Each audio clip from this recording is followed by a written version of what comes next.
আপনার ভিডিও দেখতাম, আপনার ভিডিও দেখে ইমপ্রেস হয়ে বাংলাদেশ থেকে আমার ভিডিও দেখে লাস্টে চলে এসেছে ইতালিতে। আসসালামু আলাইকুম, আমার সঙ্গে দেখতেছেন আমি এখন জেনোভাতে অবস্থান করতেছি। তো এই জেনোভার মধ্যে সবচেয়ে আকর্ষণীয় যে জায়গাটি, এটা হলো ঝর্ণা, না? এটার নাম যেন কি? পিয়েস্তা ডি ফেরারি। মানে এটা একটা আকর্ষণীয় জায়গা, বিশাল একটা ঝর্ণা। তা আমি যেখানে যাই, বিশেষ করে বাংলাদেশি ভাইদের ভালোবাসা অনেক পাই আলহামদুলিল্লাহ। এখানে বৃষ্টির মধ্যে এসেছি, ভাইয়েরা আমাদের সময় দিতেছে, এই ভাইয়া নতুন যোগ হয়েছে, আরও বেশ কয়েকজন ফোন দিয়েছে, তাদের সঙ্গে দেখা করতে হবে।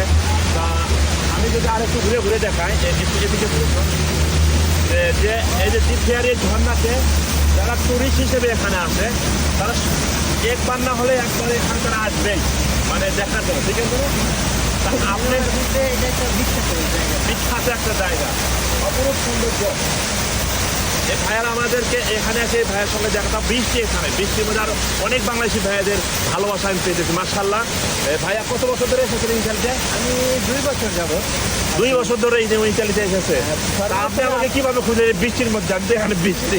আমি এইমাত্র ডিউটিতে যাচ্ছিলাম, তখন আপনাকে দেখলাম এখানে। আমি গতকালকে দেখছি আপনি এই জেনাভাতে আসছেন, কিন্তু আচ্ছা। আজকে আমি আসতে পারি না। মার্শাল্লাহ। আমি বাংলাদেশ থেকেও আপনার ভিডিও দেখতাম, আপনার ভিডিও দেখে ইমপ্রেস হয়ে বাংলাদেশ থেকে আমার ভিডিও দেখে লাস্টে চলে এসেছে ইতালিতে। তাতে আমার কি হলো? ভাইয়ের সাথে সরাসরি দেখা, অন্যরকম একটা সুযোগ। মাশাআল্লাহ, মাশাআল্লাহ, ধন্যবাদ।